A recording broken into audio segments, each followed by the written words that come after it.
जैसा कि अपन ने लास्ट वीडियो में देखा था डेफिनेट इंटीग्रल। डेफिनेट इंटीग्रल का सिंपल मीनिंग किया था how to integrate the function under given limit. कोई लिमिट में कोई भी इंटीग्रल हो तो उसको अपन कैसे सॉल्व करते हैं। Integral a to B f x D x, अगर इसका इंटीग्रल एफ ऑफ एक्स होता है तो अपन क्या करेंगे, एफ ऑफ एक्स लिमिट आ जाएगी ए टू बी, बी है अपर लिमिट, ए है lower limit, F of B minus F of A, ये इसका सॉल्यूशन होगा। इसमें अपन ने कुछ क्वेश्चन का उनको करने के लिए एक्सरसाइज के जो क्वेश्चन है, जो प्रेस्क्राइब्ड बुक में जो क्वेश्चन दिए हुए वो क्वेश्चन सभी हमारे 10.2 के जो क्वेश्चन है वो सभी क्वेश्चन तुम खुद सॉल्व कर सकते हो। वो जो मेनली क्वेश्चन होंगे वो सब question basic integration by substitution या इंटीग्रेशन बाय पार्ट्स। अब जो आएगा नेक्स्ट वो आता है properties of definite integral. Definite integral की प्रॉपर्टीज का एक इंपॉर्टेंट पार्ट है, इसमें एक क्वेश्चन एग्जाम आता है। कुछ अपन प्रॉपर्टीज डिस्कस करेंगे, उनके प्रूफ डिस्कशन करेंगे और उसके बाद उनको अपन उस पर बेस्ड एग्जाम्पल्स करेंगे। तो ये प्रॉपर्टीज क्या क्या है इसको अपन जैसे देखते हैं। इंटीग्रल फर्स्ट प्रॉपर्टी इसको नोट करते हो और याद भी करते हो, अप्लाई करिए डायरेक्ट क्वेश्चंस के अंदर। A to B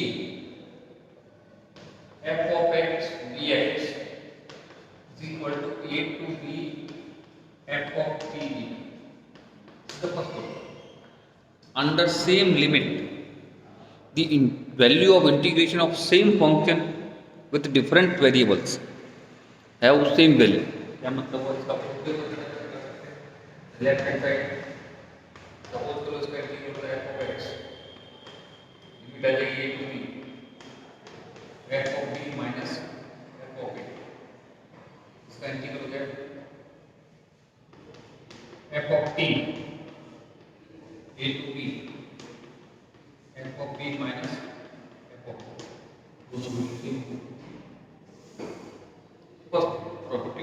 second property अगर अपन डिस्कस करते हैं तो a to b f x D x अगर अपने को गिवन है और अगर इसको लिमिट को इंटरचेंज करते हैं, लोअर को अपर और अपर को लोअर लिमिट, तो वैल्यू सेम रहेगी, साइन चेंज हो जाएगी। Second property a to b f x D x equal to minus b to a f x d. इसका भी प्रूफ कर सकते हैं कैसे? लेफ्ट हैंड साइड इंटीग्रल हो गया इसका F of X A to B, ये हो जाएगा F of B minus F of A. यहाँ पर करेंगे राइट हैंड साइड, इसका इंटीग्रल हो जाएगा एफ ऑफ एक्स, लिमिट लगाएंगे b टू a, ये जाएगा f of a minus f of b, b sign minus sign बदलने के बाद वापस आ जाएगा f of b minus f of a। ये दोनों सेम।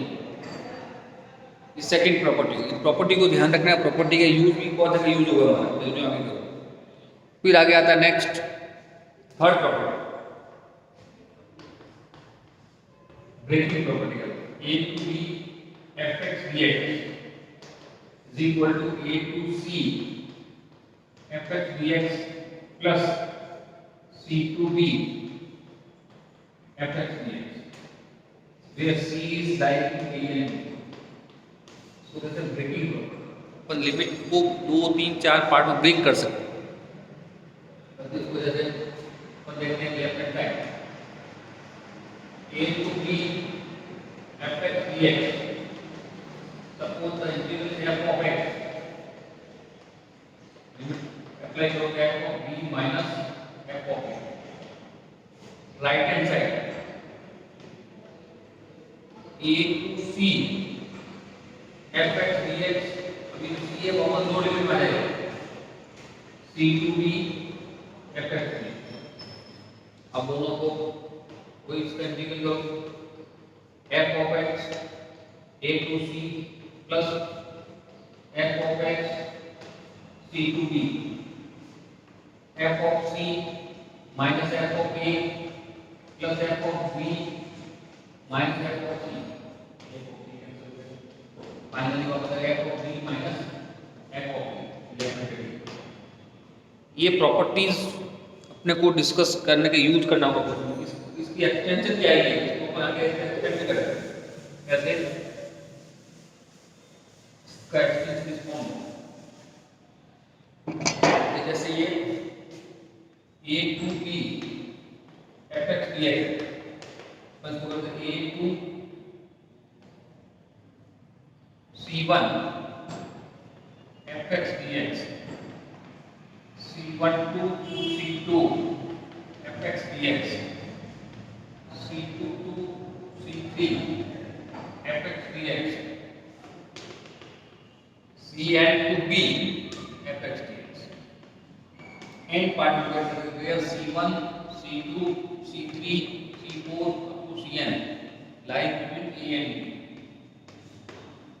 इसका यूज भी है एक एप्लीकेशन से हमारे integration under limit as a sum, कोई भी इनफाइनाइट सीरीज के सम निकालने के लिए अपन जब यूज़ करते हैं इसकी एप्लीकेशन यूज़ करते हैं इंटीग्रल की, तो इसको यूज करते हैं। या अपन कहते थे इंटीग्रेशन बाय फर्स्ट प्रिंसिपल, उसमें भी अपन इसको यूज करते हैं। अभी जो सिलेबस न्यू सिलेबस है हमारा, उसमें ये चीज़ कोर्स में नहीं, इसको हटा दिया है, इसलिए अपन उसको यूज नहीं करेंगे। नेक्स्ट जो प्रॉपर्टी आती है that is the most important property, that property number 4। ये सबसे इंपॉर्टेंट प्रॉपर्टी है, उस पर मैक्सिमम क्वेश्चन जो हमारे अकेडमी की उसी पर बेस्ड है। फोर्थ प्रॉपर्टी, और ये फोर्थ प्रॉपर्टी किसी भी बुक में देखो नंबर 4 पे, इसलिए इसको एस्टीमेट करते हैं property number 4।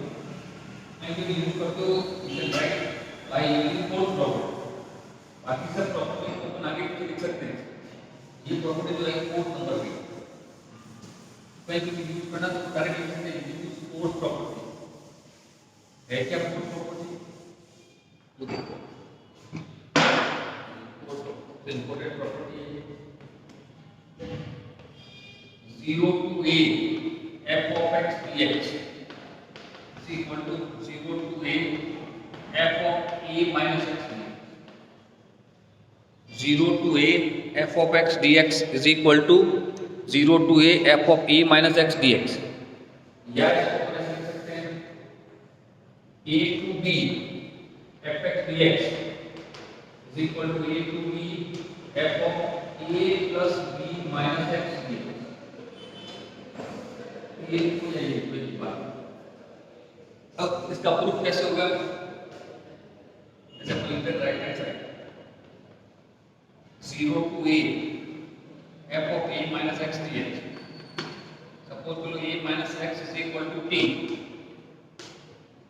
minus dx is equal to dt और dx is equal to minus dt। Limit change करो, x की जगह रखो 0, a minus 0 is equal to t, तो t is equal to a। x की जगह रखो a minus a is equal to t, तो t is equal to 0। भी हो जाएगा यहाँ पर a to 0 f of t minus b। अब सेकंड प्रॉपर्टी को इसको चेंज करो 0 to a f t dt plus हो जाएगा। फर्स्ट प्रॉपर्टी लगाओ, under same limit variable same है, t की जगह अपन क्या ले सकते हैं x, तो ये आ जाएगा 0 to a f of x dx। ये आ गया। अब इस पर बेस्ड क्वेश्चंस जो होंगे वो अपने को करने जरूरी है। एक एग्जांपल बता रहा हूं कैसे करते हैं। 0 to pi by 2 sin x upon sin x plus cos x तो यूज कैसे करते हैं, अप्लाई कैसे करते हैं? एक सेट मेथड है, उस मेथड को यूज करना है। जैसे 0 to pi by 2 sin x upon sin x plus cos x इसका इंटीग्रल करना है। सबसे पहले इसको i सपोज कर लो, मान लो इक्वेशन 1। अब इसमें लिखो यूज फोर्थ प्रॉपर्टी, ये आ जाएगा 0 to pi by 2 x की जगह करना है pi by 2 minus x, pi by 2 minus x sin pi by 2 minus x plus cos pi by 2 minus x। यह आ जाएगा 0 to pi by 2 cos x upon cos x plus sin x। Property है equation 2। अब हर question में अपने को equation 1 और 2 को add करना है। एडिंग इक्वेशन 1 एंड 2, इन दोनों इक्वेशन को ऐड करोगे ज़्यादातर क्वेश्चन लोग इस फॉर्म होंगे। फर्स्ट इक्वेशन 1 फिर इक्वेशन 2 याद रहेगा, adding equation 1 and 2, left hand side I plus I, right hand side 0 to pi by 2 sin x upon sin x plus cos x upon cos x plus sin x, ये 2i 0 to pi by 2 LCM ले लिए, sin x plus cos x तो हो जाएगा sin x cos x dx, ये पूरा same term में cancel, 0 to pi by 2 1 dx, 1 cancel हो जाएगा x, ये 0 to pi by 2 ये हो जाएगा pi by 2 minus 0 2 i is equal to हो जाएगा pi by 2, ये आंसर। बहुत सारे क्वेश्चन होंगे जिनके आंसर पाई बाई 2 होंगे, जिनके आंसर 0 होंगे, तो उनको एक ही सिस्टम से करने का मेथड ये होगा, एक ही फॉर्म में अपन को यूज करना है। अब इसके आगे नेक्स्ट अपन वीडियो में करेंगे नेक्स्ट प्रॉपर्टीज। Thank you.